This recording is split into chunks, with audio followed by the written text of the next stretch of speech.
Good afternoon. I'm Martha Minow, and as Dean of the Law School, it gives me enormous joy to welcome you all here. There are few people coming in, but that doesn't stop a dean. A dean talks no matter what. This summer, I read a book called Sapiens, A Brief History of Humankind. Anyone read it? So it's by Yuval Harari, who's an Israeli anthropologist.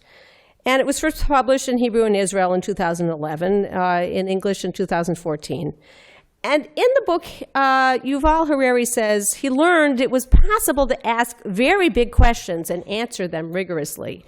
And that's why he wrote his book that asks the question, why, of all the species in the world, did human beings become the dominant species? Now, we may not even know if it's true that we're the dominant species, but let's posit that. He goes on to suggest it's not because human beings have language, it's not because human beings use tools, those are common answers. He says it's because only human beings can cooperate flexibly in very large numbers because of our capacity to believe. And as a result, we have actually pushed other species like Neanderthals into extinction. We cooperate flexibly in large numbers because we can believe in things that exist in our minds and trust people even without face-to-face connections. And his prime examples are religion and law. He has another example, which is the economy, but we'll leave that for another day. And he talks about how it is the reliance on imagination and belief and, yes, fictions that allows human beings to build what we have built. Today, we celebrate the launch of the Julis-Rabinowitz Program in Jewish and Israeli law, which is a dream. And we are so incredibly thankful for all that has enabled us to reach this moment, especially the vision of Mitch Julis, who is here today. We are excited about the chance to ask big ideas, to take the very, very long view, maybe not as long as Yuval Harari back to the beginning of species, but very, very long view, and to think about the systems of law that depend upon belief, that bridge rules and stories, that connect communities that are scattered through time and history. And we think about the amazing possibility of wisdom tested over time. So I would like at this minute to warn you, I'm going to say more. I have things to say. But first, I want you all to join me in thanking Mitch Julis, whose generosity and vision enabled this program.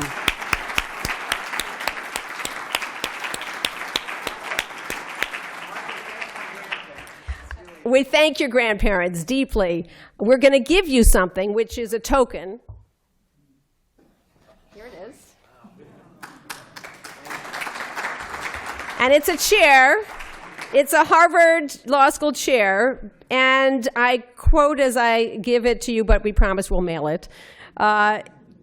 This is a quote from a Ghanaian theorist who said, "Take the chair and sit in the forefront of your dreams." So thank you, thank you, thank you. The program is indeed named in honor of Mitch's father and mother, Maurice Ralph Julis and Thelma Rabinowitz Julis, and their families, and can I say, Lador Vador, from generation to generation, honoring mother and father, specific ideas from a Jewish tradition, but actually also universal ideas.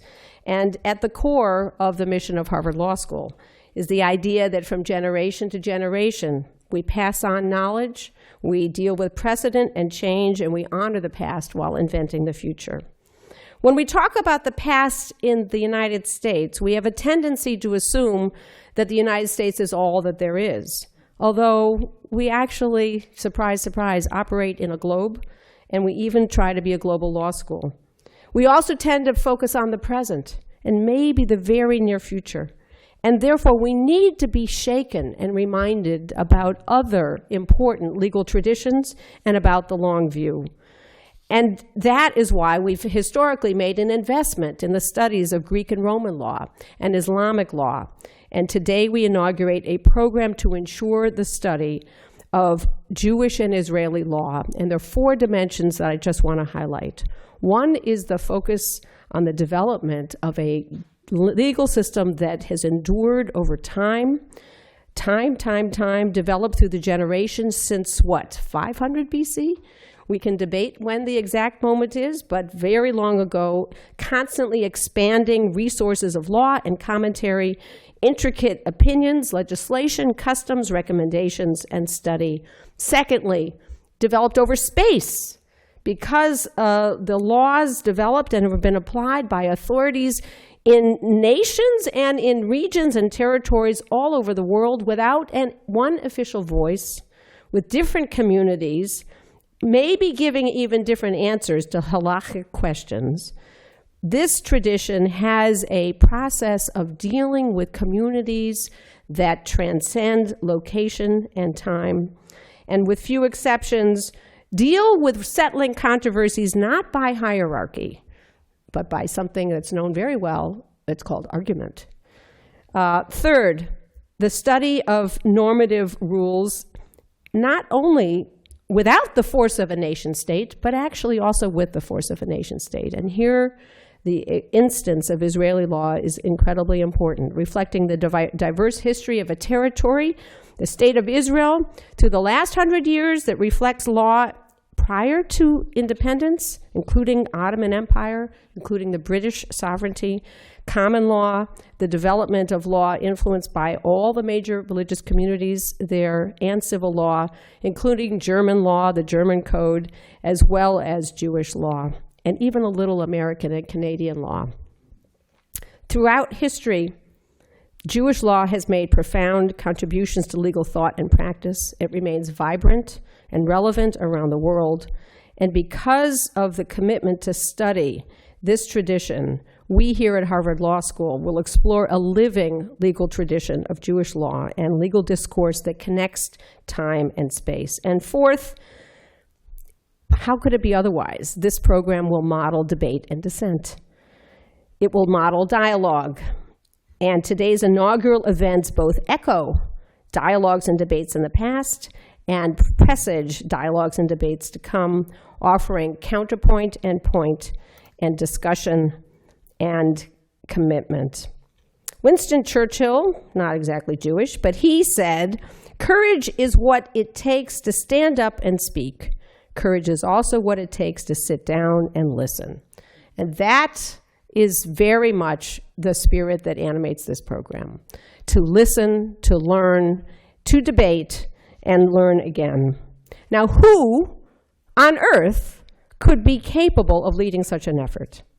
Who would be worthy of doing such a challenging task? Who could bridge past and future grand traditions? There's no one on the world who could do it as well as the person we are very lucky to be able to have in the leadership role, and that's my colleague, Noah Feldman, the Felix Frankfurter Professor of Law here at Harvard Law School, one of the nation's leading public intellectuals, columnist in Bloomberg, scholar of the United States Constitution, expert on China, drafter of the Iraqi Constitution, deeply committed to, and indeed exemplifying the commitment to, full and open and civil discussion of multiple views and issues embraced by halakha, embraced by a struggle to find the way, the path.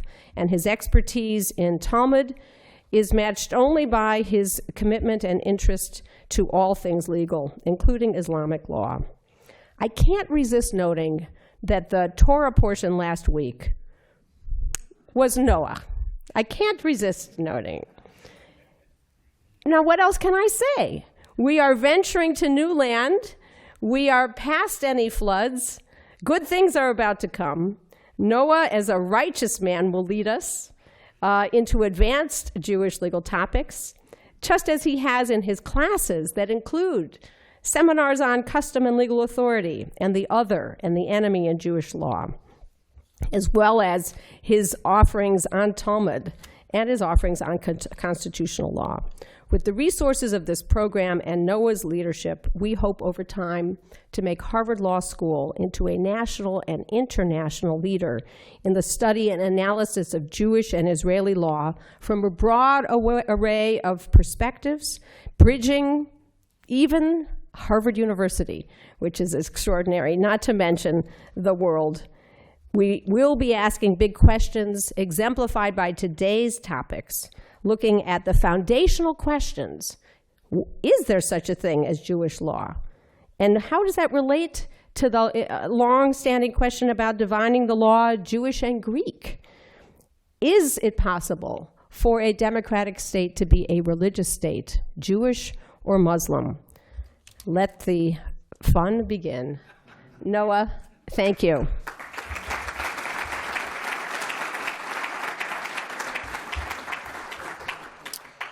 Thank you, Martha, for that much too kind introduction, and especially for focusing on the part of the portion where the rainbow comes out and not where Noah plants a vineyard and gets drunk.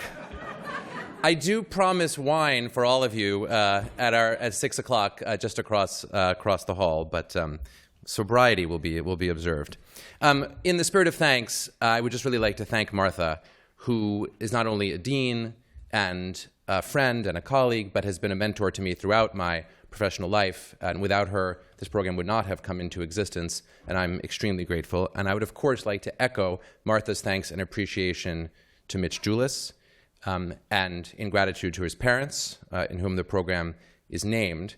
We would not have this program in the most literal sense without his generosity or without their lesson in educating him to act in that way. I'm very, very grateful. Two other people whom I would like to thank before I dive into substance, which is what you came for. One is Menachem Butler, who's the special advisor for Jewish law projects of the program. This program came into existence really through the confluence of two different events. One was a group of students approaching me after an event that I moderated, which was a discussion, although of course it turned into a debate, between my predecessor in the Felix Frankfurter chair, Alan Dershowitz. That's why it became a debate. You don't even know who the other participant was. And Rabbi Jonathan Sachs. You'd think they would agree on many things, but somehow they managed not to. In the aftermath of this debate, a group of students approached me, and we got involved in a long and detailed conversation about the underlying legal philosophies of different strands of contemporary Jewish thought, and then the sociological dimensions of those things. And one of the students said, in classic Harvard law student fashion, "You should really teach us a course about this," by which I mean we should really have a group of discussions about it, by which they meant they should teach me about it. And indeed, we started to do that, and that was one of the founding moments. The other founding moment, and I think it's nice that that founding moment came from the students. The other founding moment was when Menachem Butler walked into my office with a letter of introduction from a mutual friend, Leon Wieseltier, who has been the Gruss professor here, and announced that according to Leon, there would have to be a Center for Jewish Law at Harvard, and that Menachem would have to be the advisor on it, and that I was going to run it. And since it came ex cathedra, as it were, from the table of Leon, now it has come to pass. Also, and not also, but really especially, I would like to thank Shannon Whalen. Shannon, where are you? There, can you stand up, please? Shannon is not only the program director and program administrator of the program on Jewish law, she is also, at this point, literally the founding mother of the program. Every single element of the program that you are going to experience tonight, with the very small exception of the choice of which people should speak, which was my input, every other part of it is the product of her work and her work alone. That means the incredible logistics of bringing all of you together, the rather extraordinary repast that we have in our future, if we can just be good and get ourselves to there at 6 o'clock across the hall, and every detail of making this event happen. I don't know a single person in this institution or any institution who could have done everything that she has done with the grace, skill, speed, and efficiency that she has done it. It's truly extraordinary.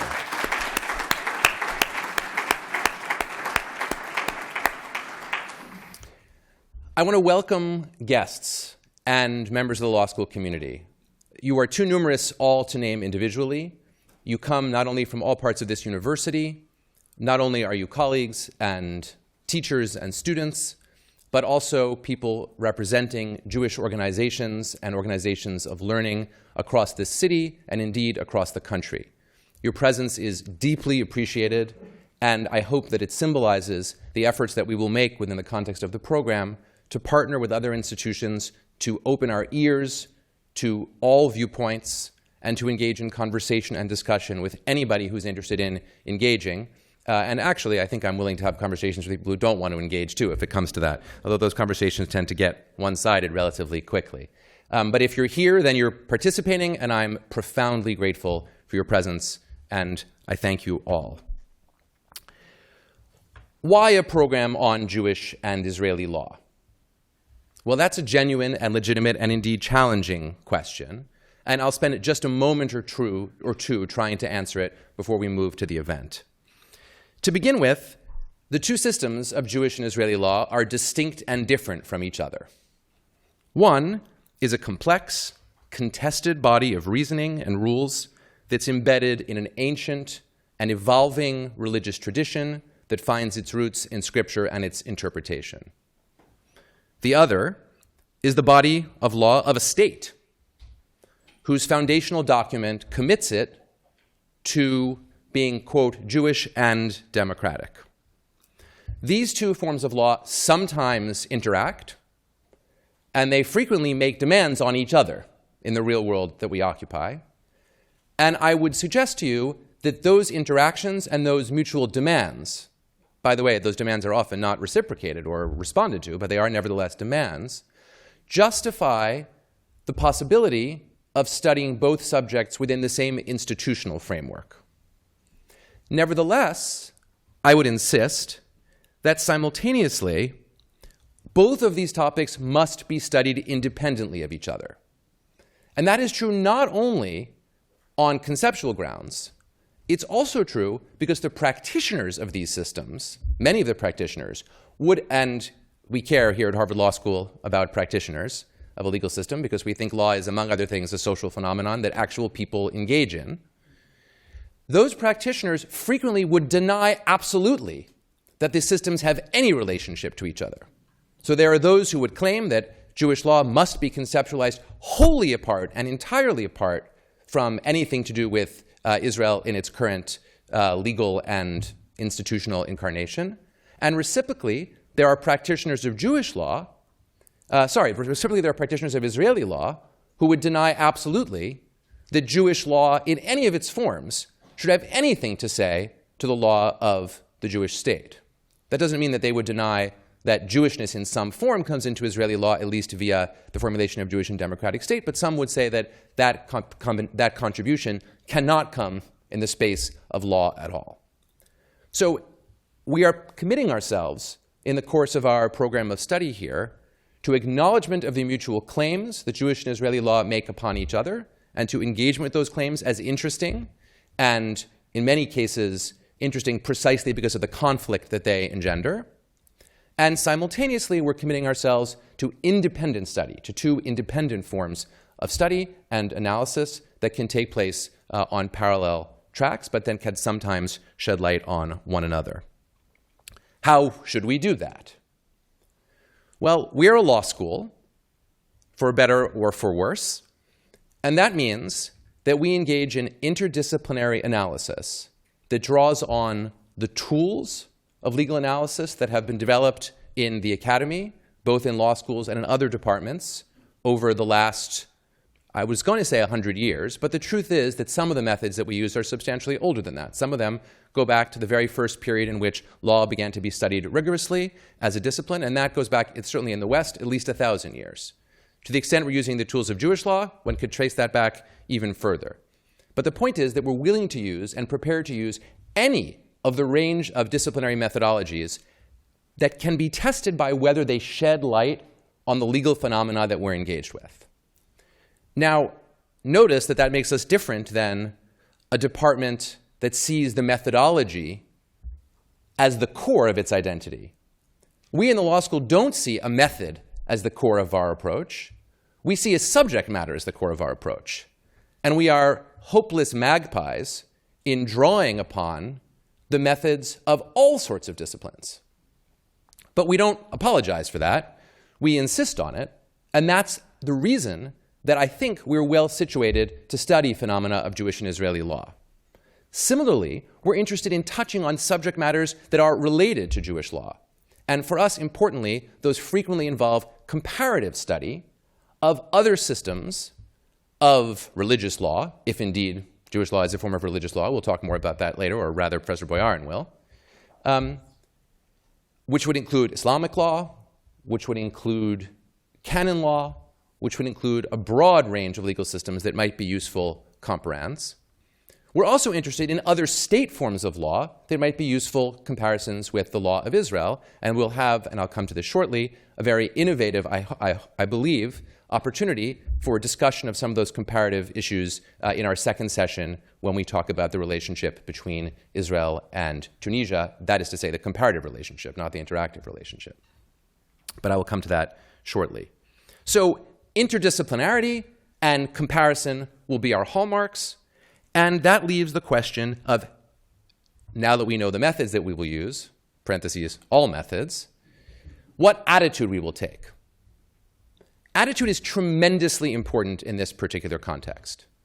For reasons that we all know and know all too well, both the topics of Jewish law and the topic of Israel and Israeli law are distinctively subject, and sometimes painfully subject, to forms of controversy that don't lend themselves to calm, rational, engaged analysis. It doesn't matter what your starting place is, you definitely think that the other side doesn't think about this issue rationally. So if you take a step back and try to see it from outside altogether, you can see that the field, both fields, can sometimes be characterized by forms of discourse that I would say are not productive in an intellectual way. They might, by the way, be very productive in other contexts. There are plenty of reasons to reject discourse, and there are plenty of situations where all of us would do so. But an academic program, I would submit to you, is not one of the places where the rejection of discourse is useful. Really, that's all we've got, and if we're going to make any meaningful contribution to the world, which I recognize is a big if, it will have to come through speaking, and it will have to come through reasoning. So our attitude will be one of openness, one of academic freedom, one of the embrace of multiple different possible views, in which all views will be treated with respect, not because we think their content is inherently deserving of respect, because we might or we might not think that, but because we think that the human beings who express them are deserving of respect insofar as they are reasoning, thinking human beings. That's the objective. It's not a relativistic picture where we will agree with one another. It's not a messianic picture where the lion will lie down with the lamb. Not in my seminar room. It is, however, a picture which in its own way is idealistic of what reasoned conversation can be like. And if we are very, very, very lucky, then we might be able to model for others in the university community what productive discourse on difficult topics looks like, at least on our good days. Now, whom do we have to help us set the tone and set the project?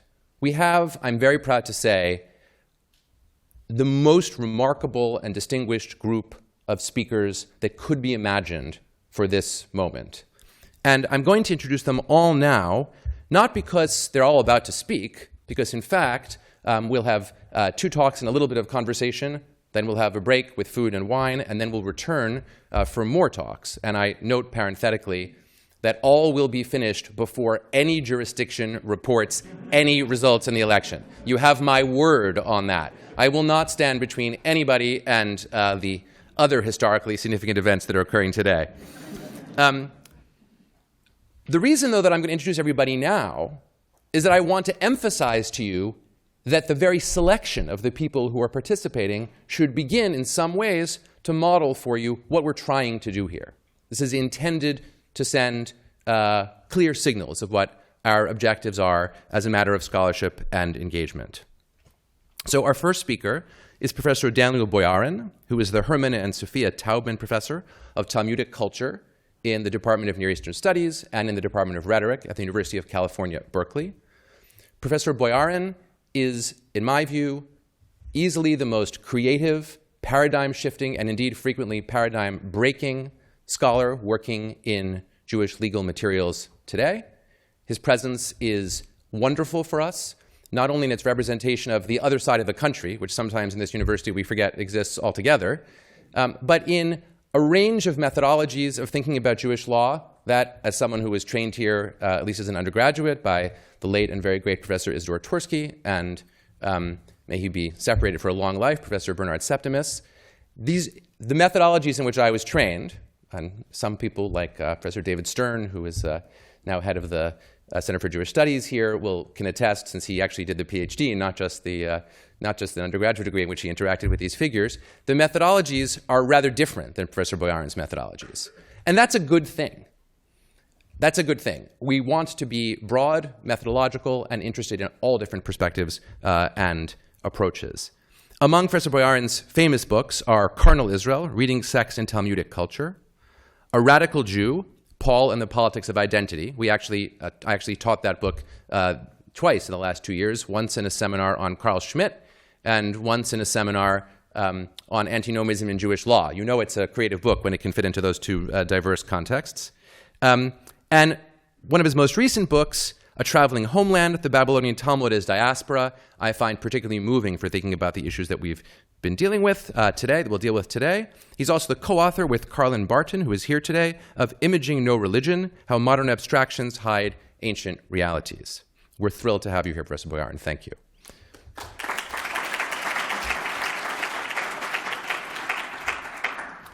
Responding to Professor Boyarin and then engaging in conversation with him is Professor Christine Hayes. Christine is the Robert and Patricia Weis Professor of Religious Studies and Classical Judaica at Yale University. Christine is the leading academic Talmudist that we have, certainly on this coast, and I would say nationally. We're thrilled that she's here. Her books include, most recently, What's Divine About Divine Law, Early Perspectives, which we also read in the Antinomianism seminar, and the Cambridge Companion to Judaism and Law, which I believe is forthcoming and will soon be out, so keep your eyes out for that. We're thrilled that Professor Hayes is here, not only for her tremendous scholarship and for her engagement with every form of disciplinary argument within her field, which is really extraordinary, by the way. I mean, most scholars are good at their own thing, and then they deal with people whom they agree with or disagree with. Professor Hayes engages with every form of argument that exists in this burgeoning and interesting field. But also because Professor Hayes represents our sister institution, where both Dean Minow and I also studied, the institution whose early theological origins are born out of a deep conflict with the people who founded this institution, but also simultaneously a deep congruence. And I always think when I make any public pronouncement about anything, however small, connected to this university, that we literally would not be here. I don't know about we, but whoever exists in the world would not be here were it not for these deeply convinced Calvinists who produced educational institutions that had the capacity to evolve and change into world-leading academic institutions. That is a legacy that I take extremely seriously, and I would add that the founders of Harvard College and Yale College were profoundly interested in Jewish law. They taught Hebrew. Indeed, Hebrew was mandatory, and the mandatory study of Hebrew was not merely for a simple reading of Scripture, although of course they were interested in that, but they sought a deeper Christian Hebraism that would engage in the deepest way with Jewish legal materials and ideas. And the founders of the Massachusetts Bay Colony, who had a great overlap, indeed put into place a system of law, which, though I do not think I would call it Jewish law, and they certainly would have burned me had I said so, since Judaizing was a recognizable heresy, nevertheless was a legal system that in some self-conscious ways belongs within the study of Jewish law, a hybridized legal system right here in Massachusetts in which the texts of Jewish law, and indeed sometimes sub rosa, the rabbinic interpretations of those texts, were actually put into action in a functioning quasi-sovereign state. Strange, but true. So Professor Hayes is a very suitable and appropriate guest, and I'm very thrilled that she is here. Thank you.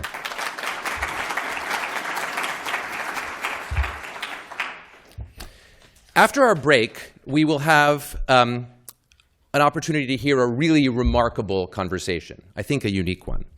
The participants in that conversation are Professor Ruth Gavison, who is the Chaim Cohn Professor Emerita of Human Rights in the Faculty of Law at Hebrew University in Jerusalem.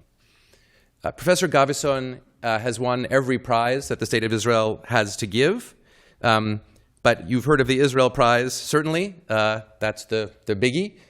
She is a recipient of that prize for legal research. She's a founding member of the Association for Civil Rights in Israel. She's a noted legal philosopher. And perhaps most important for our purposes, she is also simultaneously the leading public intellectual in Israel and in the world dealing with the question of Israel as a Jewish and democratic state.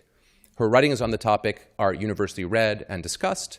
She has served both in interaction with government and outside of government in her relationships with the thought leaders of the society and with the political leaders of the society, who are not always one and the same. I would put her as one of the thought leaders who acts in interaction with politicians, which is not always the easiest thing, and perhaps, Ruth, we might even get to talk about that in our conversation. I will say immediately that I asked Professor Gavison to give a keynote address, and she responded when she heard that the respondent would be Professor Malika Zaghal, whom I'll come to in a moment, that she far preferred to be in conversation with Professor Zaghal, and I learned a very important lesson about how one gracefully responds to invitations. And I think I also learned what happens when you ask a woman to give a keynote address and give her the opportunity to speak to another woman. They suggest a conversation, which is a very productive idea, one that I admit had not occurred to me to begin with. Professor Malika Zaghal, who will be in conversation with Ruth, is the Prince Walid ibn Talal Professor in Contemporary Islamic Thought and Life here at Harvard University. She came here from the University of Chicago, and she is also, remarkably, a member of the Scientific Council of the Tunisian Academy of Sciences, Arts, and Letters, which has the wonderful name Beit al-Hikmah. And even if you don't speak Arabic, you can probably tell what Beit al-Hikmah means. That means the House of Wisdom. Professor Zaghal is the leading specialist that we have on contemporary Islamist movements and their engagement with both traditional religious legal thought and with politics. Her books, Gardienne de l'Islam, and her book on Morocco, Islamism in Morocco, Religion, Authoritarianism, and Electoral Politics, are path-breaking works in the field. I've relied on them extensively in my own work.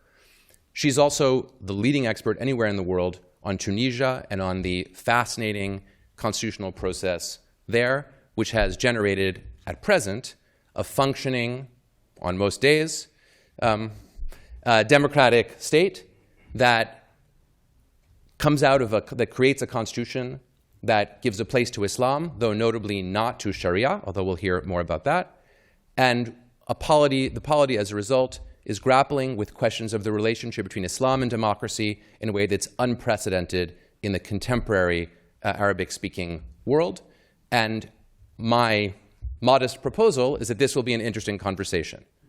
The very idea that we would put the question of Israel as a Jewish democratic state in dialogue with the question of Tunisia as an emerging democracy with its own religious values and tradition and contested space of religion, I hope will signal something about the sorts of work that we hope to do. These are the kinds of questions that I think can shed new light on familiar and difficult topics. Okay.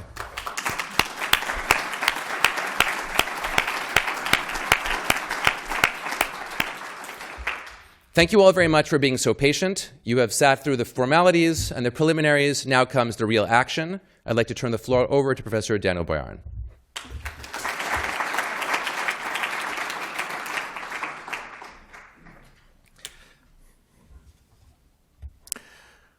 The Talmud says that one begins a discourse by praising the hosts and the host institution.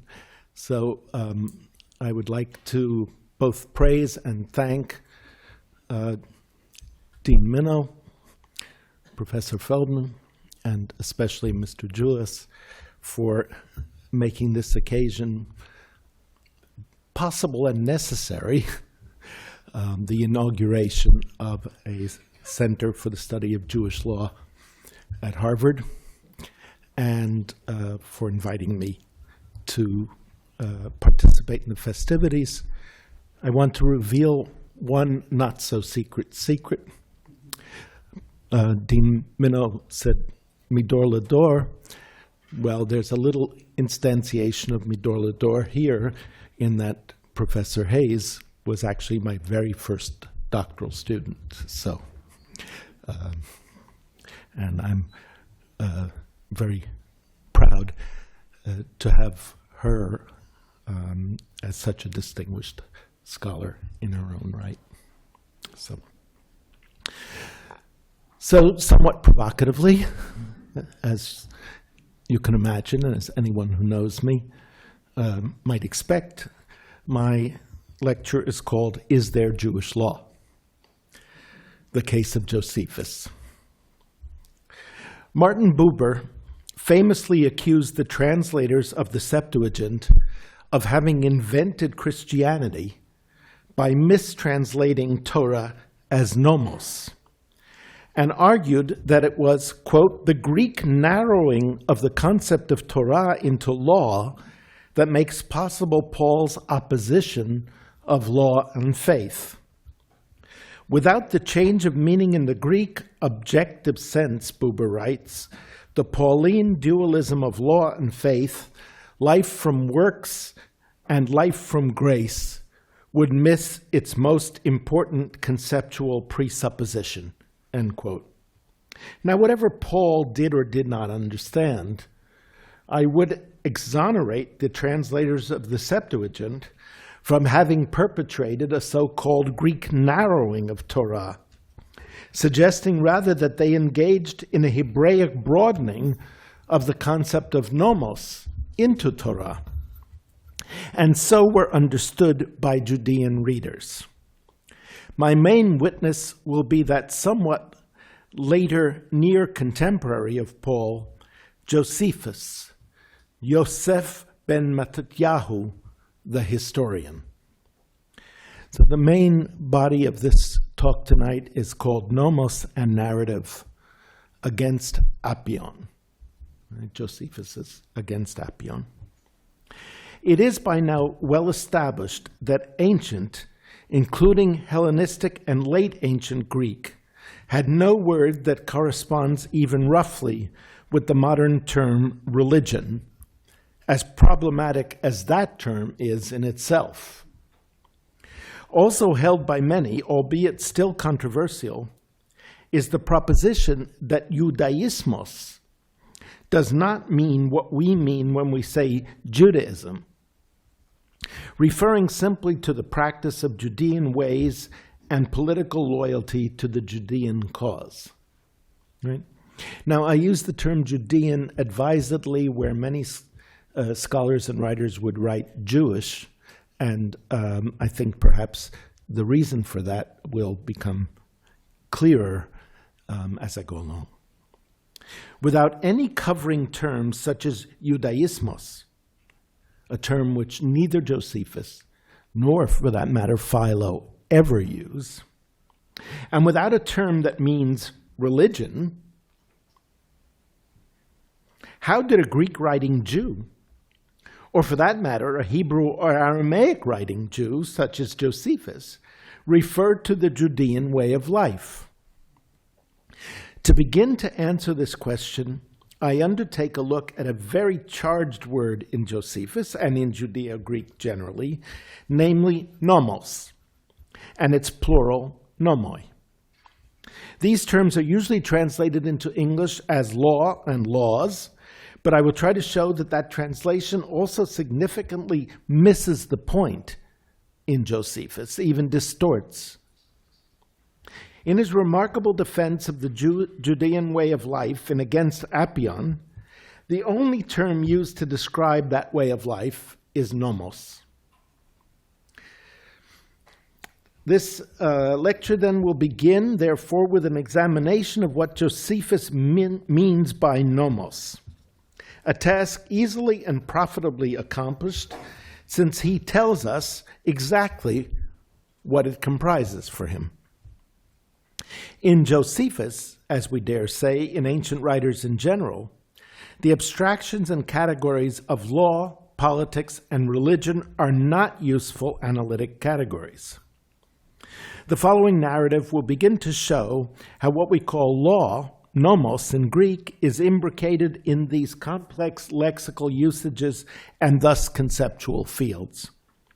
I submit that the term for Josephus that embraced the book and the entire Judean way of life was nomos, and that it was equivalent to Hebrew Torah and Aramaic oraita.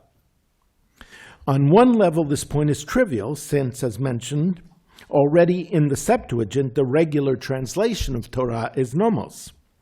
But the point here is not that the Greek translators misunderstood the import of Torah with this translation, but that rather the word nomos in Greek was re-signified by being used among Jews as the equivalent of Torah.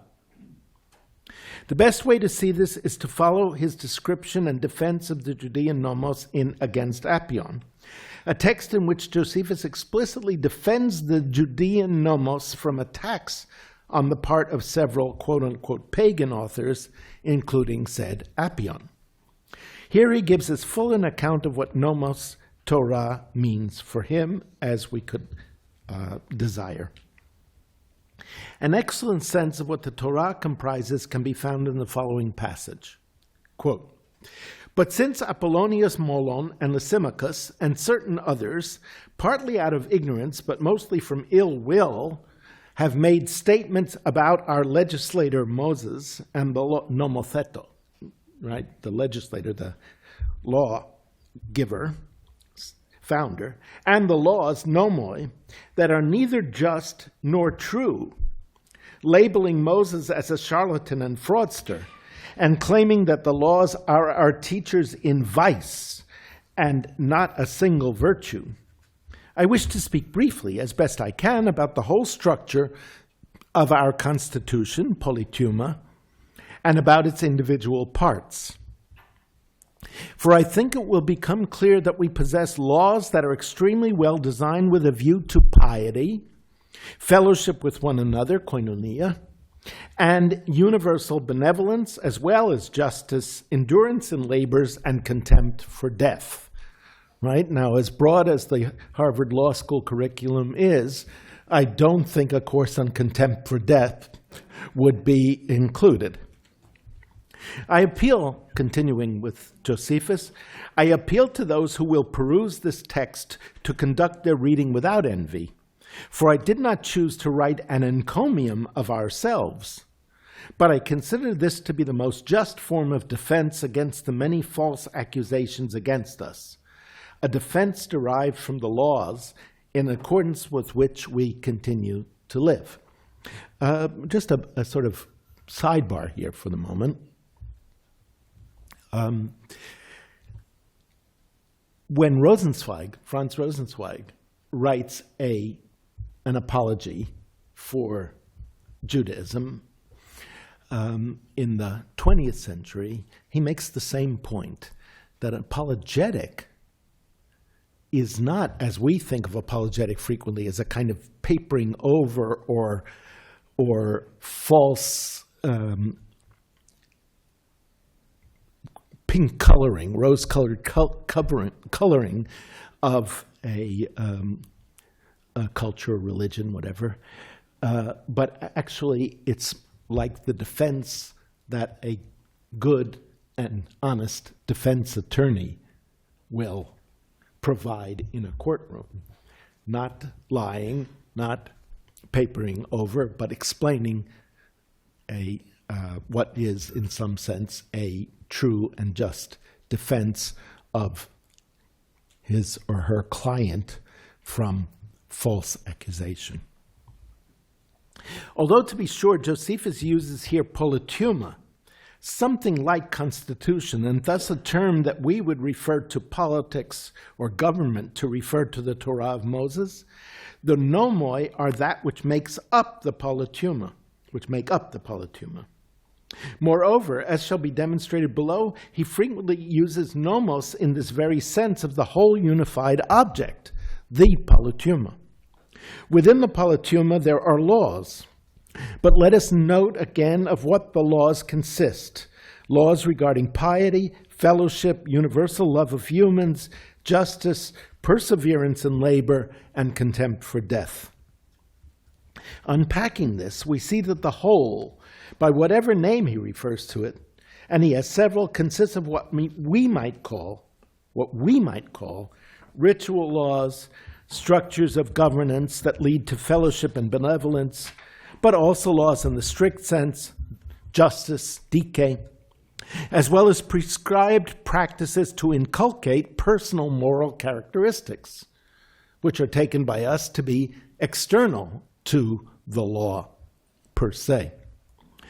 Neither could we extract one piece of this whole and call it law, politics, or religion, nor could the whole be nominated by such modern covering abstractions.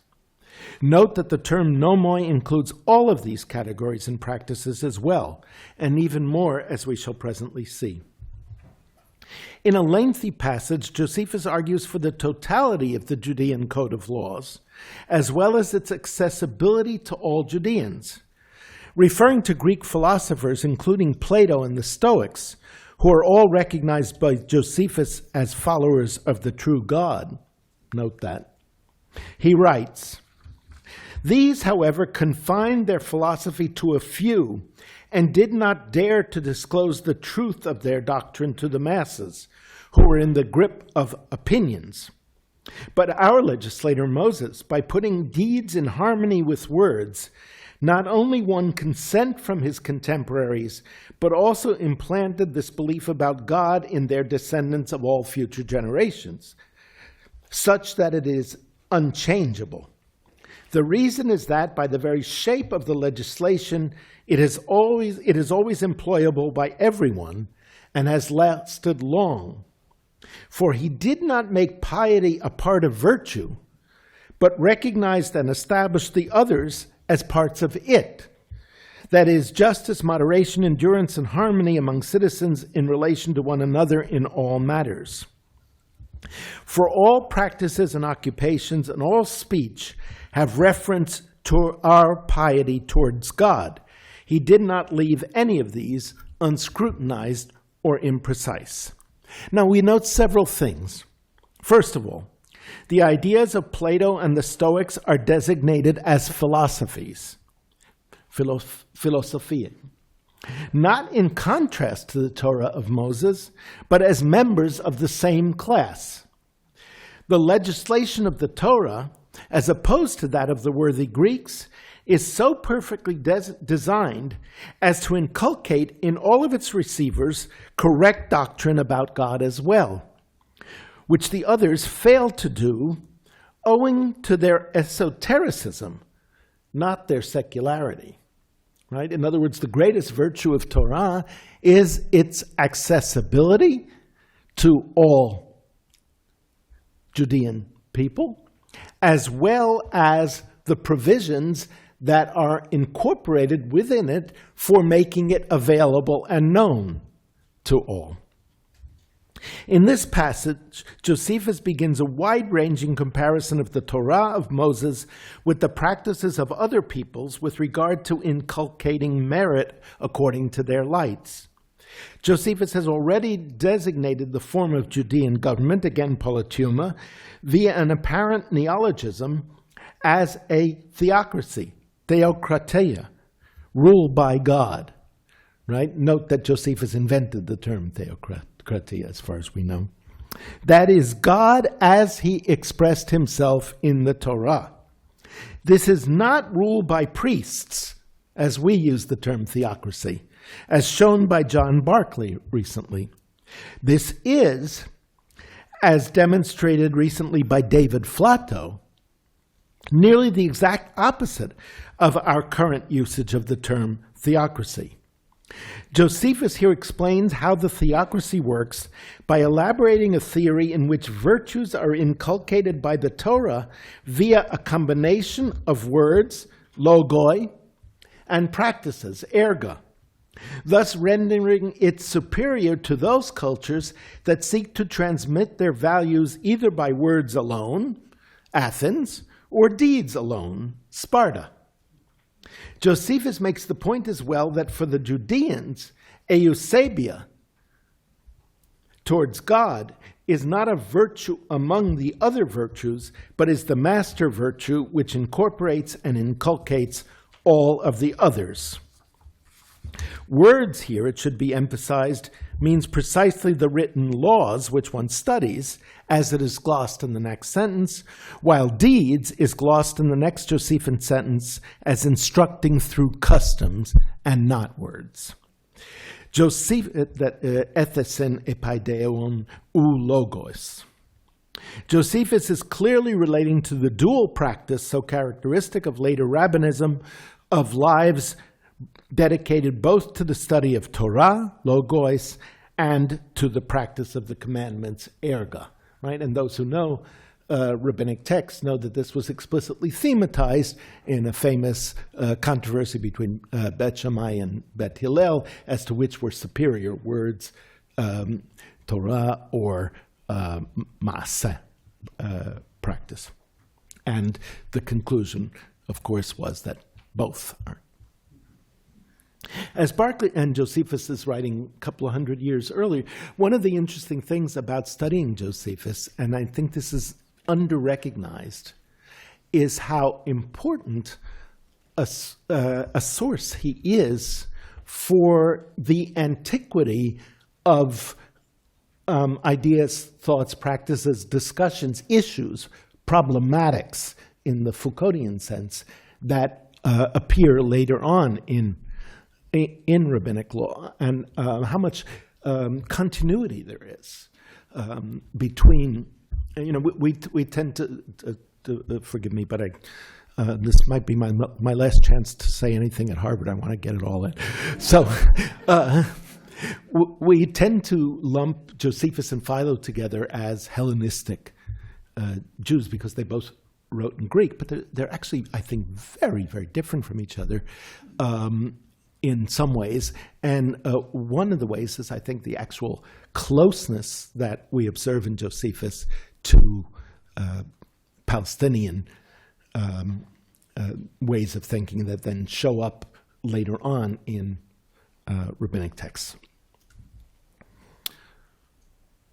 Although, with Ellen Birnbaum here, I have to say that I'm lately thinking more and more, partly owing to the work of a graduate student of mine in his PhD dissertation, that Philo was much closer also to Palestinian sources of halakha than we have previously imagined. As Berkeley points out, Josephus here is mobilizing ancient topoi and stereotypes. Thus, with respect to Roman virtue, Dionysius of Halicarnassus writes, "Not by words is it taught, but inculcated through deeds." Right? The same topos that Josephus is mobilizing via Sparta. Josephus goes on in the next sentences to write explicitly, "But our legislator combined both forms with great care. He neither left character training mute, nor allowed the words from the law to go unpracticed. Rather, starting right from the beginning of their nurture and from the mode of life practiced by each individual in the household, he did not leave anything, even the minutest detail, free to be determined by the wishes who would make use of the laws. But even in relation to food, what they should refrain from and what they should eat, the company they keep in their daily lives, as well as their intensity in work," right? Sheshet Yamim Tavodu. "And their intent, and conversely, rest," right? Intensity in work and intensity in rest, Biyom HaShvi'i. The company they keep in their daily, he set the law as their boundary and rule, so that living under this as a father and master, we might commit no sin either willfully or from ignorance. He left no pretext for ignorance, but instituted the law as the finest and most essential teaching material, so that it would be heard not just once or twice or a number of times. He ordered that every 7 days they should abandon their other activities and gather to hear the law, and to learn it thoroughly and in detail. That is something that all other legislators seem to have neglected. Right? Notice the concept of the Sabbath as primarily being for the purpose of of the study and inculcation of Torah, right? Enjoined them to abandon their daily activities so that they could spend the day in the study of Torah.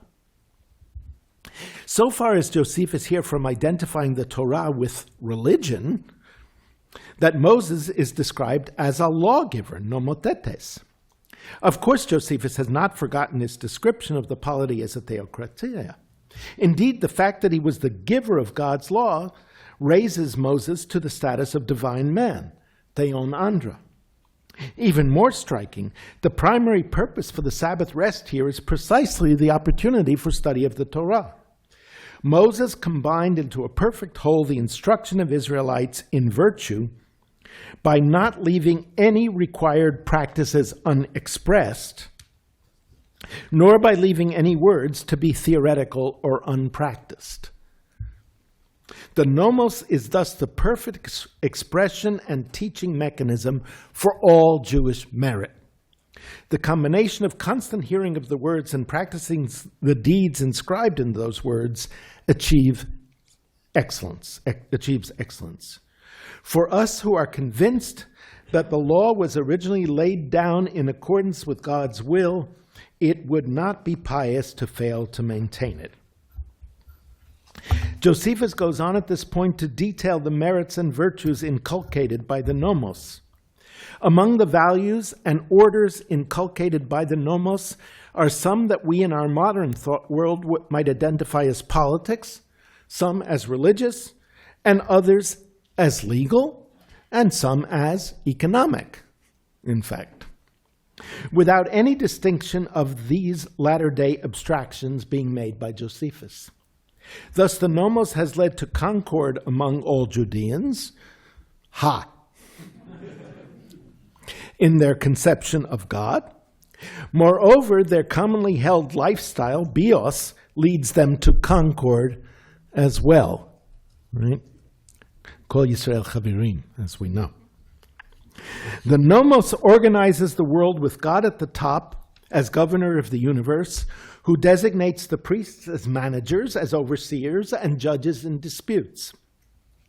Josephus follows this with what might appear as a non sequitur. Immediately after this statement, he says that one of the merits of the Judean people is the ability to maintain life at the level of a rite or a mystery at every moment of existence. For the whole constitution, he writes, is organized like a mystic rite, telete. Everything in the Torah, including the civil law, the rules for government, the rituals, the morals and ethics, the whole constitution, politeia, is organized like an initiation ritual into the mysteries.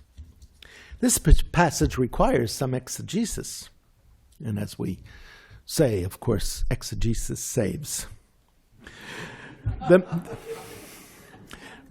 The mysteries were a vitally important part of Athenian and more generally Hellenic life. While we do not know a great deal about the details of the initiation, precisely for this reason, they are, after all, mysteries. Right? It's actually miraculous. We know virtually nothing about what actually happened in the Eleusinian mysteries, because the people were told, you're not allowed to tell about it, and they didn't. I mean, this alone is a mystery. We do indeed know that these rituals consisted of doings and sayings together, of logoi and erga. Precisely that which Josephus is vaunting as the special characteristic of the Torah, the Judean constitution, over those of Hellenic polis that either focused too much or exclusively on instruction, as Athens, or too much and exclusively on imitating practice, as Sparta. What Josephus seems to be saying then is that while the Athenians in their mysteries teach, transformed by a practice which involves saying and doing, the Athenian constitution as a whole does not. The Judean constitution, the Torah, however, the Nomos, incorporates such doing and saying at every point in its existence. It is therefore organized like a mystery initiation, but for all. The details are then given. There are the commandments which speak about God and prohibit other gods, make it illegal to make images of him. Following them, Josephus talks about sacrifices and the rules of sacrifice, prayer, and purification rites. Josephus completes this section by emphasizing that all of this is part and parcel of the Nomos. There follows a discussion of sexual practices and marriage rules, purification practices, funerary rites, and honor of parents. Then we are informed that the law prescribes how we ought to behave with friends and the requirement for judges. Next, laws having to do with the treatment of enemies in battle, animal welfare. There follows honest business practice, and the list goes on. By the time Josephus is done, he has certainly encompassed what we call government, ritual, religion, politics, and law under one rubric, Nomos. As a noted archaeologist writing of an entirely different culture has remarked, quote, many things Chacoan, that is having to do with the culture of Chaco Canyon in the southwest U.S., a very, very important ancient culture, fascinate us. However, precisely, he says, because they resist political, economic, or religious categories, end quote. I could not nail this point down better than by citing Josephus's own summary. Concerning the laws, there was no need of further comment, for they themselves have been seen through their own content, teaching not impiety but the truest piety, exhorting not to misanthropy but to the sharing of possessions, opposing injustice, attending to justice, banishing laziness and extravagance, teaching people to be self-sufficient and hard-working, deterring from wars of self-aggrandizement, but equipping them to be courageous on their behalf, inexorable in punishment, unsophisticated in verbal tricks. Right? That's part of the law. But confirmed always by action. For this we offer as evidence clearer than documents. Thus, I would be bold enough to say that we have introduced others to an enormous number of ideals that are at the same time extremely fine. For what could be finer than unswerving piety? What could be more just than to obey the laws? What could be more profitable than concord with one another, and neither to fall out in adverse circumstances, nor in favorable ones to become violent and split into factions, but in war to despise death, and in peace to be diligent in crafts and agriculture, and to be convinced that God is in control, watching over everything, everywhere, end quote. Contrary, then, to the frequent stereotype that Greek Jewish writers reduce the Torah to law, it is clear from Josephus that he, at any rate, understood Nomos in a way far more expansive than our notion of law would predict. For him, it incorporates civil and criminal law, the organization of government, plus cultic practice, including temple and private observance, also beliefs about God, much more than our modern law, politics, economics, or religion. Incorporating, one might fairly say, all of them, and thus demonstrating the falseness of all of these terms as categories for describing his world, and I would suggest by synecdoche, the world that he lived in as well. Robert Cover, from whom I have shamelessly stolen the title for this section, has explored this point with respect to the Bible itself in a justly classic essay. One might say at this point, what's in a name? Even if Josephus uses entirely different lexical items to describe the whole of the Judean way of life, he still recognizes it as an entity, so why not call it Judaism? What's at stake, however, is the question of if, and if so, how does Josephus interpret that Judean way of life? As a species of the genus that includes the Greeks, the Syrians, the Romans, the Scythians, or as something unique, sui generis. Historian Yehoshua Amir has asserted that, quote, in the entire Hellenistic Roman cultural realm, to the extent of our present knowledge, not a single nation, ethnic, or other group saw the need of creating a general term for all the practical and ideological consequences entailed by belonging to that group, with the exception of the Jewish people in the term Judaismos.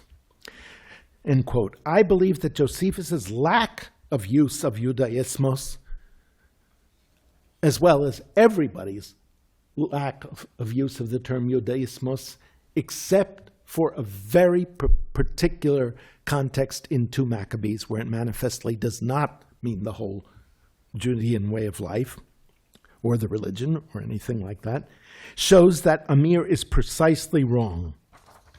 The Jews, Judeans, do not have a unique way of referring to themselves that marks them off from all of the other species of peoples in the world as a genus unto themselves. Perhaps as a genius unto themselves, but that is quite a different matter. Precisely on Josephus's witness, and in accord with the view of Stephen Mason, they regard themselves as one of the family of nations, so to speak. Mason is exactly right in my view. There won't be any Judaism or any word for it in a Jewish language for many centuries. Nomos, Torah, is not the law, but the whole Jewish thing, undifferentiated into the spheres of religion, politics, economics, or law. Thank you.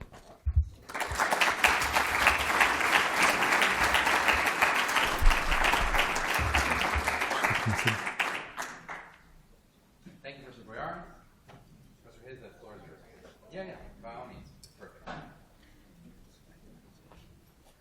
So in the interest of time, I think rather than addressing individual points in Daniel's talk and making sure we have a little bit of time at the end for some questions for both talks, I'm going to go ahead and give my talk now, which does relate to Daniel's very much. But let me begin by also thanking our hosts, Noah, Feldman, Menachem Butler, and of course Shannon Whalen, who did everything to make this as easy and comfortable as possible, and to thank and congratulate the Julis family as well, and Dean Minow for her remarks. In his quite persuasive paper, Daniel corrects an oft-repeated account of linguistic conflation.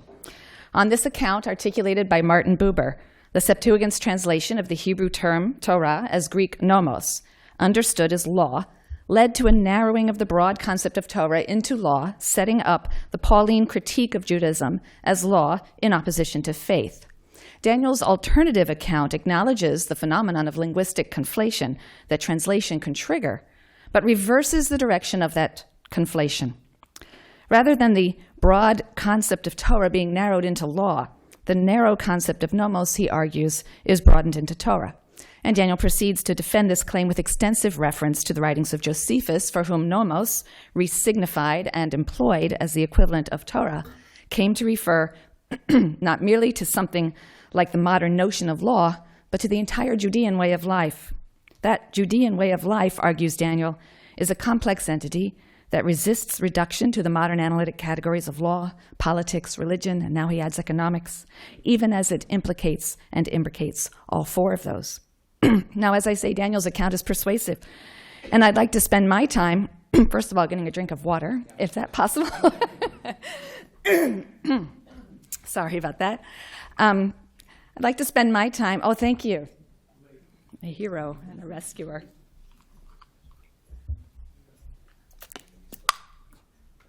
Thank you very much.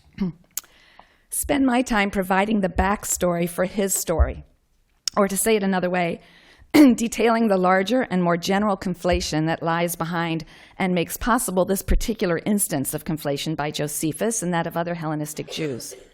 And I want to do this because I think the story of this larger and more general conflation makes the strongest possible case for the value of centers like the one being inaugurated today, a center dedicated to the study of Jewish law, and I will argue Jewish law's posture of suspicion towards legal absolutism and other forms of authoritarianism, a posture which recent events and indeed this very election day remind us is of no small importance.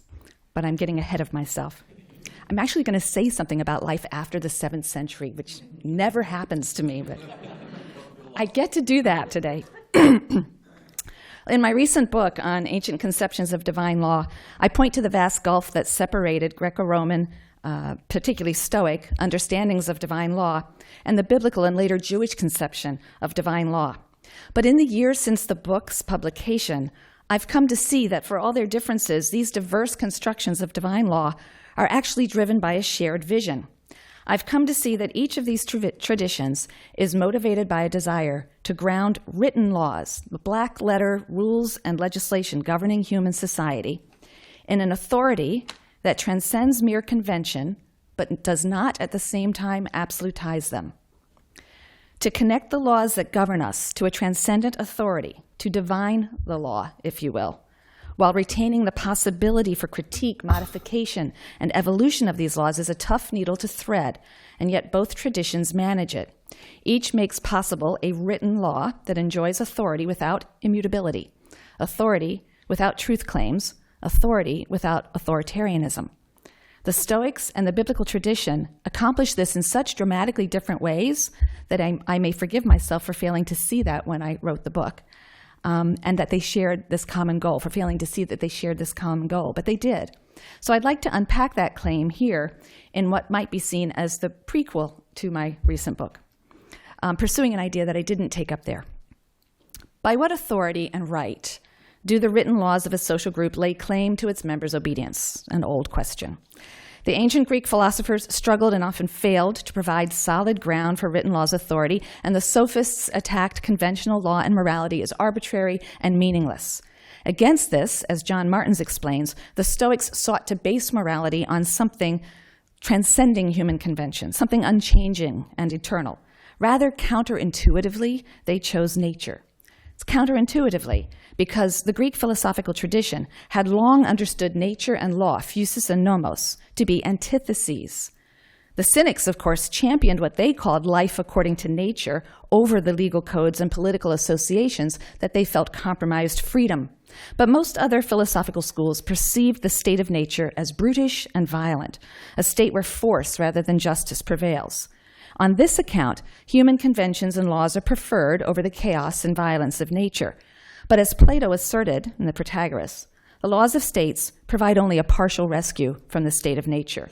For Plato, written laws cannot achieve the full realization of justice and human virtue, owing to their generality, their inability to adjust to exceptional circumstances and cases, and to anticipate new situations. It's this deficiency that renders the law's authority inherently unstable, according to Plato, and weakens the law's claim to our fidelity. Law stands in need of a savior, he said, a soter. And Plato says in the Laws that to correct its deficiencies and shore up its authority, it needs a savior, and that is logos, or reason, which is found in the mind of the sage.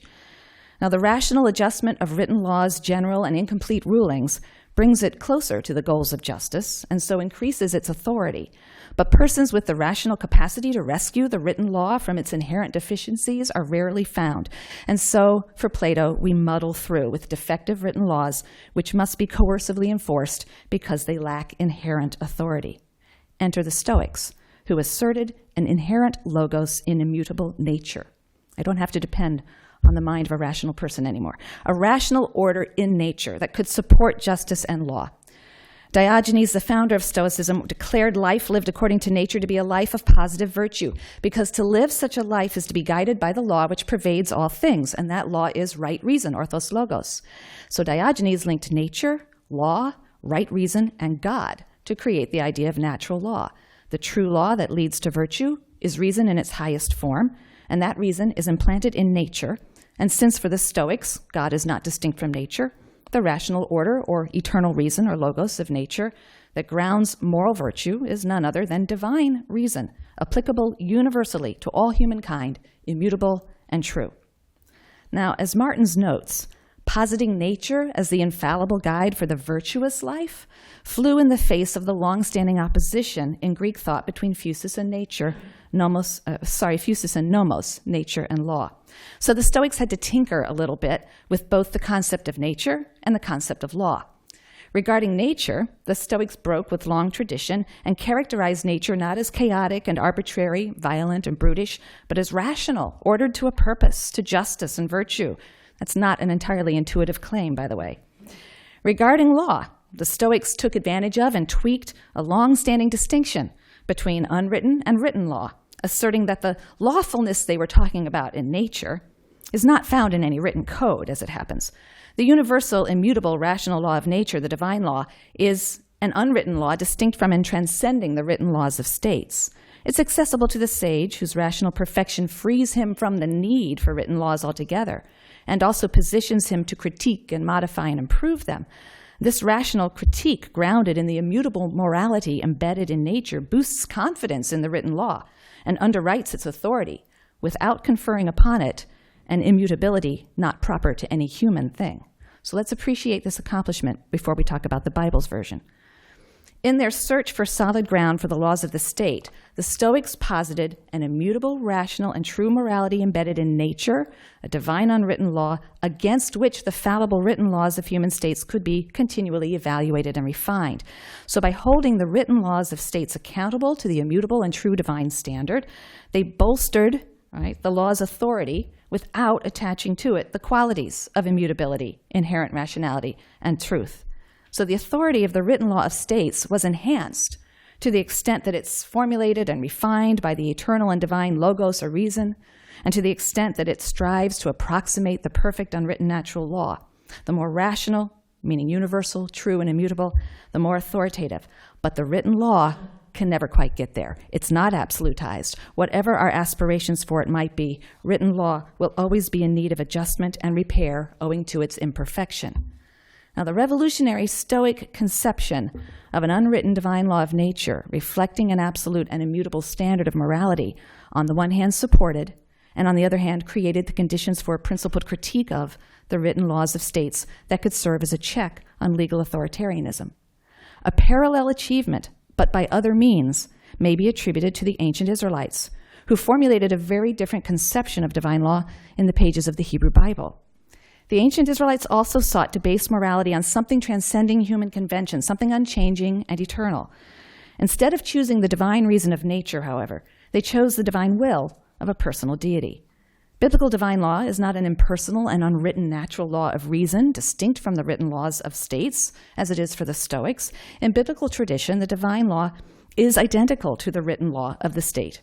Biblical divine law consists of a body of written legislation, rules, commandments emanating from and expressing the will of a divine being for a particular people, not universal humankind, in a particular place, not the entire universe.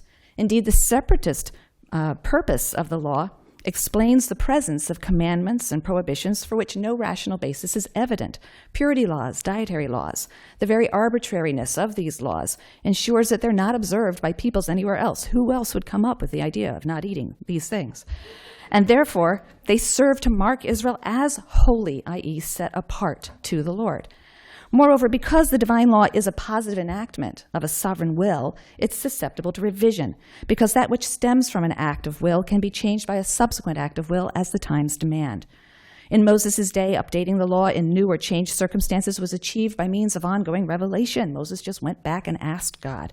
And after Moses' time, according to Deuteronomy 17, the law was updated by consulting God's representative authorities. Far from being immutable, the terms of the divine law varied in response to the shifting circumstances of human life, and that variability was part and parcel of the biblical conception of divine law. New situations, such as residence in the land, or cases and petitions that exposed gaps in the law, gave rise to new rules. So let's appreciate this biblical accomplishment. The biblical authors grounded written norms, moral and legal, in a transcendent source, the will of a personal divine being. But they, too, did so in a way that did not attach the qualities of immutability, inherent rationality, universality, or truth to the written law of the state. Grounding the written law in a responsive and adjustable divine will, rather than an immutable divine reason, enhanced the authority of the written law, while ensuring that it remained dynamically responsive to the shifting circumstances of human life. As was true in the case of the Stoics, the written law of states was bolstered but not absolutized. Rather, it was understood to be susceptible to continual adjustment and repair. but now as a function of its perfection, not its imperfection. Because in the biblical view, that which is divine is perfect insofar as it is dynamic and responsive, not static and immutable. As was true in the case of the Stoics, the revolutionary biblical conception of divine law created the conditions for a posture of critique and correction of the laws of the state that could serve as a check on legal authoritarianism. And so, for all their differences, we have two instances of a written law backed, in very different ways to be sure, by divine authority, yet susceptible to evolution, ongoing refinement, and calibration through processes of moral reasoning.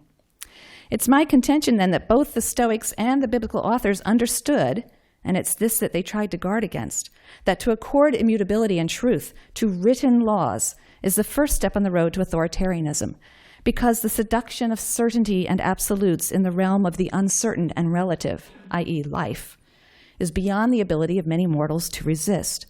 The Stoics posit an unwritten divine law that polices and therefore bolsters the authority of written law, but they are careful to deny divinity to the written law itself, thereby depriving it of immutability and truth.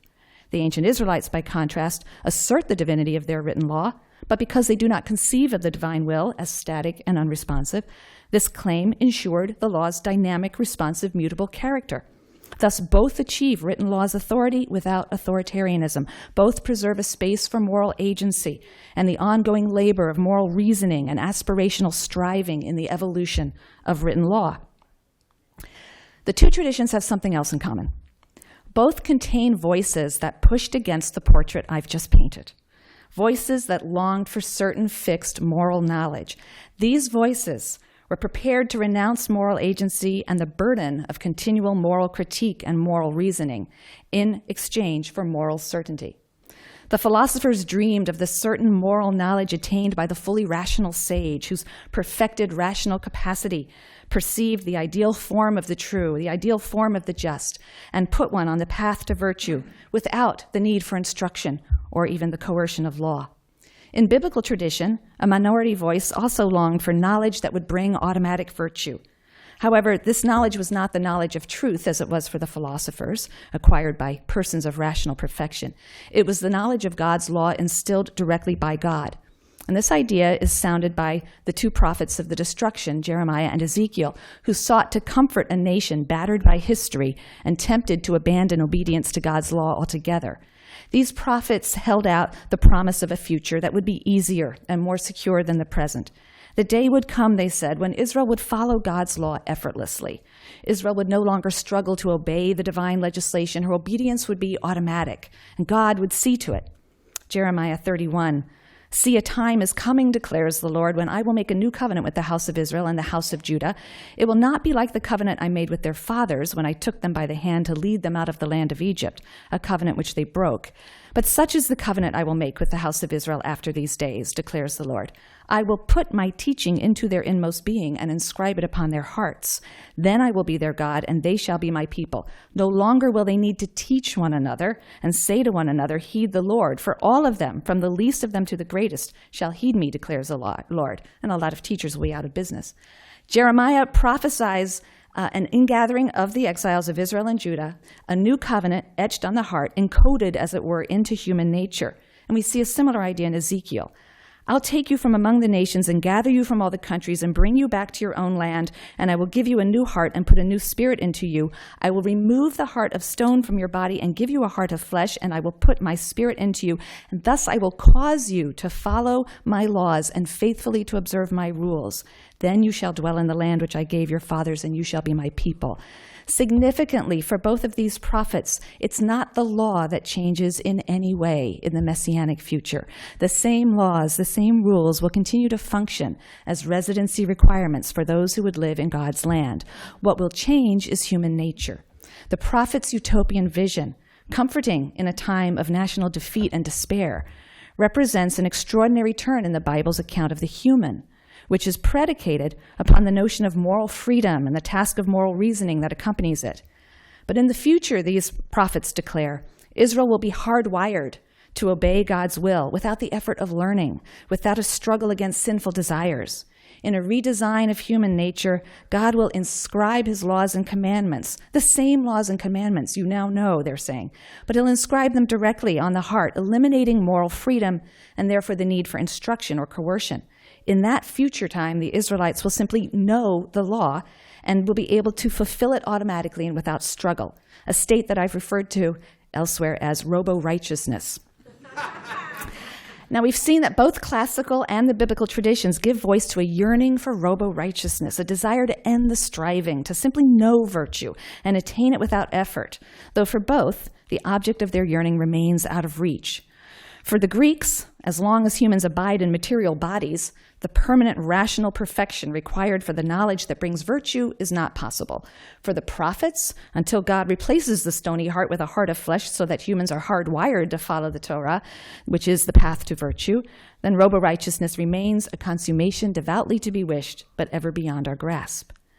This desire for robo-righteousness is seen not only in the philosopher's yearning for a rational perfection that guarantees reflexive virtue, or in Jeremiah and Ezekiel's promise of a law inscribed directly on the heart. It's heard in the creedicure of Paul in Romans 7, seeking release from the body of flesh that condemns him to covet, in Augustine's wish to end the battle with his concupiscence, in Luther's traumatized denunciation of a law for what he perceives as an impossible demand for perfection. This desire for robo-righteousness has a long history. This desire for robo-righteousness which says, free will be damned, I want to be able to follow the law, acquire virtue, achieve righteousness effortlessly, without the labor of study, without the burden of moral reasoning and argumentation, without the battle with my covetousness and my concupiscence, without the obsessive self-scrutiny. This powerful and anxious longing for robo-righteousness proved to be dangerous when in the course of history, the two conceptions of divine law I just laid out were conflated. That conflation occurred in the Hellenistic period, when Jews encountered the Stoic dichotomy of an immutable and true, unwritten divine law and written human law, and realized that their divine Torah possessed features considered by their Greek neighbors to be unfailing indicators of a human law rather than a divine law. The Torah was written, after all. For the Stoics, divine law is by definition unwritten. It was particular in scope rather than universal. It contained legislation, both rational and non-rational. Its terms were subject to revision and development, all features of human law, according to all Greco-Roman schools of thought.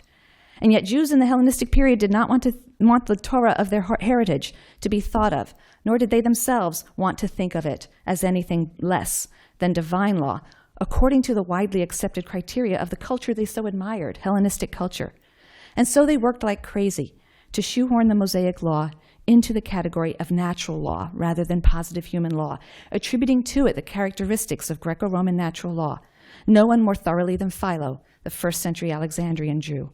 For Philo, the Torah was nomos, yes, but a nomos from God, a nomos theos, and as such it possessed the qualities of the divine nomos as defined by the Stoic natural law tradition. And thus for Philo, the Torah may have been written, but it was just a written copy of the logos, the unwritten rational order that governs the world city or the cosmopolis. It was utterly rational and immutable, bestowing a knowledge of the highest truths, leading to the acquisition of virtue through philosophical rational perfection. For his part, Josephus also makes a conceptual conflation. The Torah was nomos, yes, but a nomos from God, and as such, it is the best nomos, and as the best nomos, it is a path to the acquisition of virtue, as Daniel has shown, specifically the four cardinal virtues of Greco-Roman thought: justice, prudence, courage, and temperance, all of which are mentioned in the passages that Daniel read to us, although slightly different translation: justice, moderation, endurance, and harmony. Thus, to say that the translation of Torah as nomos enabled a broadening of the term nomos beyond the narrow notion of law is to tell but half the story. The translation of Torah as nomos created a conduit for the interchange of concepts, for the exporting of a complex association of law, politics, and religion from Torah to nomos, as Daniel has shown, but it also created a conduit for the importing of Greco-Roman divine law traditions into the Torah, whether an association with the four cardinal virtues of Greco-Roman tradition, as seen in Josephus, who focuses on nomos as logoi and erga, laws and works, or whether it's the qualities of immutability, rationality, and truth in the case of Philo, who focuses on nomos in the sense of nomos theos, or logos, rational truth, philosophy, or, as in many cases, both. In various Hellenistic Jewish writings, to varying degrees and with different emphases, the written Torah as nomos increasingly takes on the traits of the unwritten divine law of Greco-Roman tradition, traits it did not possess in its biblical articulation. It is deemed to be utterly rational, immutable, and true. Ironically, then, with the conflation of the Torah and nomos, divine nomos, there emerged a conception of written law that neither the Stoics nor the biblical tradition had wanted, and that each had taken great pains to guard against. A written law deemed immutable, rational, ontologically and metaphysically true, increasingly exempt from the adjustments and refinements of moral critique and moral reasoning. In other words, the Bible of much of subsequent Western tradition. In the biblical context, divinity conferred on the written law authority without immutability. But in the Hellenistic context, divinity conferred upon the Torah not only authority, but also immutability, leaving little room for moral agency, moral reasoning, and the freedom to critique the law. It would seem that the long-desired robo-righteousness had arrived, not through a divinely orchestrated redesign of human nature, but through an accident of history that set up a specific terminological and conceptual conflation. Debate, dissent, argument, the calibration and refinement of the law were no longer perceived as built-in mechanisms for the law's correction. They became a scandal and a heresy. It is this that the dominant voice of the Talmud resisted. The Talmudic rabbis resisted the conflation of Greco-Roman and biblical notions of divine law found in Jewish writings beginning in the 3rd century BCE. And they constructed a portrait of divine law in defiance of Greco-Roman assumptions about the attributes of divine law, specifically the attributes of conformity to truth, universal rationality, and immutability. I'll consider very briefly each of those qualities in turn. As I argue in my book, rabbinic texts do not consistently represent Torah as necessarily conforming to or self-identical with various species of truth. It can be, but it's not necessarily. Certainly not formal or logical truth. In hundreds of rabbinic texts, early and late, Palestinian and Babylonian, there is an explicit conceptual distinction between din, meaning the rationally or formally authentic law, and the actual operative divine law. Nor does the law necessarily align with truth in judicial settings. Indeed, in the context of judging, an uncompromising adherence to truth, the single correct answer that would emerge from an abstract study or theorizing, is depicted in several texts as very dangerous. It's said that Jerusalem was destroyed only because people gave judgments according to the strict or formal law, the din haTorah, when they should have stopped short of the strict or formal law, lifnim mishurat hadin. In Tosefta Sanhedrin, we read that Torah judges who render justice in a formally correct way that ignores particular circumstances while formally correct are deficient. And in numerous midrashim depicting the divine court, God is said to set aside truth in favor of mercy and compassion, as Ricky Hittery's recent work has shown. Nor do the Torah's rulings always align with truth in the sense of physical reality or nature, a fact that underlies the rabbis' nominalist tendencies and ready recourse to legal fictions and ruses in the service of social goals rather than abstract truth. As for rationality, which for the Stoics was the core constitutive feature of the divine natural law, the divine written Torah in rabbinic hands is not consistently represented as entirely accessible to reason or intrinsically rational. Indeed, some rabbinic texts champion the non-rational laws, the dietary laws, the crazy ritual of the red heifer, as arbitrary divine decrees that, while inspiring the mockery of outsiders because of their bizarre and inexplicable character, preserve Israel as a nation standing apart and dedicated to God, and therefore the most important element of the law. And finally, turning to the question of immutability, another essential attribute of divine law on the Greco-Roman model. According to the rabbis, while the covenant itself is eternal, the divine Torah's specific terms are not immutable. On the contrary, they are susceptible to moral critique and modification, and this fact is the very mark of the law's divinity, because only an imperfect law would be static and stagnant and unresponsive. For the rabbis, the divine law as revealed does not always dictate the best and most desirable answer, and humans are an essential partner in critiquing the law and reforming it, often based on nothing more than an intuitive sense that the law is just wrong.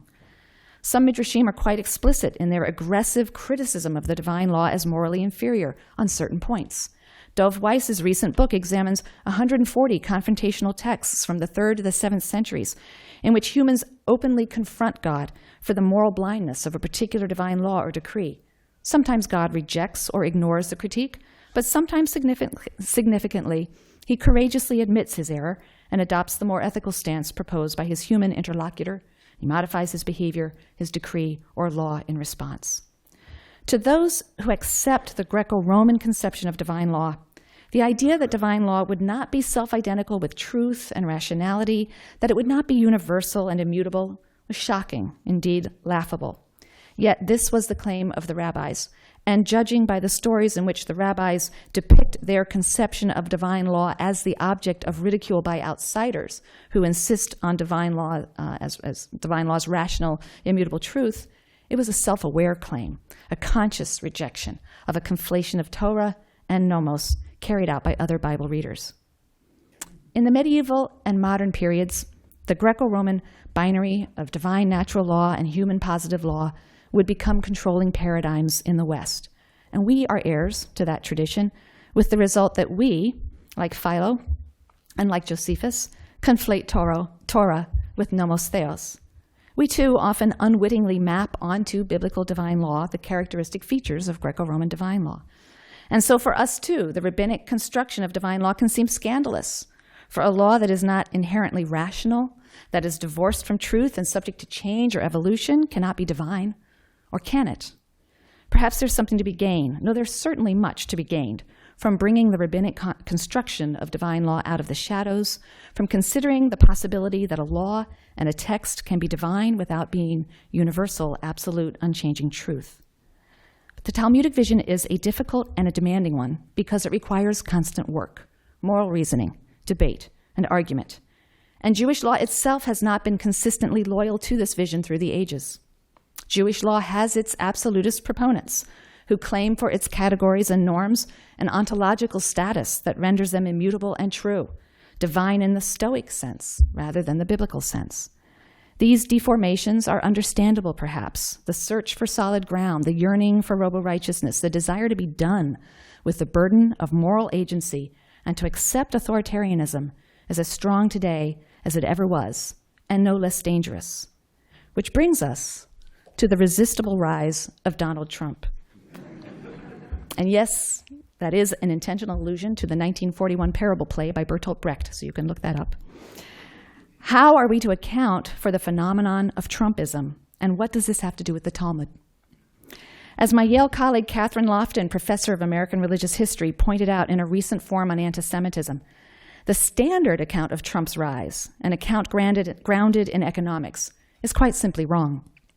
Lofton reports that according to the results of 87,000 interviews conducted by Gallup, Trump supporters are no more economically distressed, no more unemployed, no more uneducated, and no more immigration averse than other Americans, despite what the newspaper headlines try to tell us over and over. On the contrary, Lofton notes that primary exit polls showed Trump supporters to be more affluent than most Americans, with median household incomes of $72,000, higher than the median household incomes of Clinton supporters and Sanders supporters. And to be better educated, 44% held college degrees, compared to the national average of 33% for whites and 29% overall. To shed light on the Trump phenomenon, Lofton points to the work of Eric Hoffer in his 1951 book, The True Believers. For Hoffer, the benefits of joining any mass movement are obvious. Freedom. Freedom from the labor of individual moral judgment and the moral responsibility that comes with it. Freedom, as Hoffer writes, quote, to hate, bully, lie, and in some cases, torture, murder, and betray without shame and remorse, unquote, because the collective has sanctioned it. A further and very telling study of Trump supporters cited by Lofton showed that the best predictor of Trump support was not income, education, age, race, or even gender, but a penchant for authoritarianism as measured by child-rearing philosophies. Asked whether they preferred children who are respectful or independent, obedient or self-reliant, well-behaved or considerate, well-mannered or curious, Trump supporters consistently selected the first option in each pair, which is indicative of an authoritarian orientation. Lofton interprets these results. Trump supporters value the ability to make others behave themselves, and they pick Trump because they believe he has the authority to make others behave.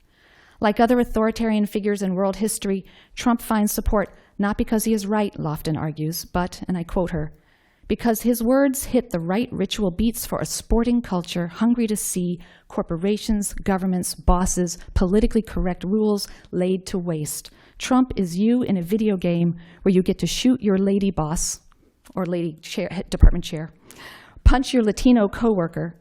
Trump shouts down those he seeks to control. He promises to impose law and order, unquote. Law and order. And so law becomes, again, the henchman of naked power, of authoritarianism, law absolutized and incorrigible beyond the reach of moral reasoning. Which is why the vision that guided the dominant voice of the Talmudic rabbis, the conception of law at the heart of the Jewish tradition, is perennially powerful, and why centers dedicated to its study and articulation are perennially relevant. At its core, Jewish law is built on a posture of critique of legal absolutism and other forms of authoritarianism. It offers resources for resisting the tendency of all law to devolve into a freeze frame of static absolutes, rather than a series of dynamic and aspirational recalibrations, for resisting the tendency of written constitutions to be deemed perfect and immutable, the tendency of authoritarianism to be perceived as blessed salvation from the messy labor of moral agency. Trumpism is not the first example of this phenomenon, it is only the most recent, but it is remarkable to consider the extent to which Trump's rise is underwritten and facilitated by a conceptual and linguistic conflation that occurred more than 2,000 years ago, a conflation that enabled that which both classical and biblical tradition placed beyond the reach of written law and human authority to be smuggled in the back door, an immutable truth and perfection before which we all too quickly relinquish our humanity. Thank you so much for the opportunity to say something past the 7th century. Rarely do it.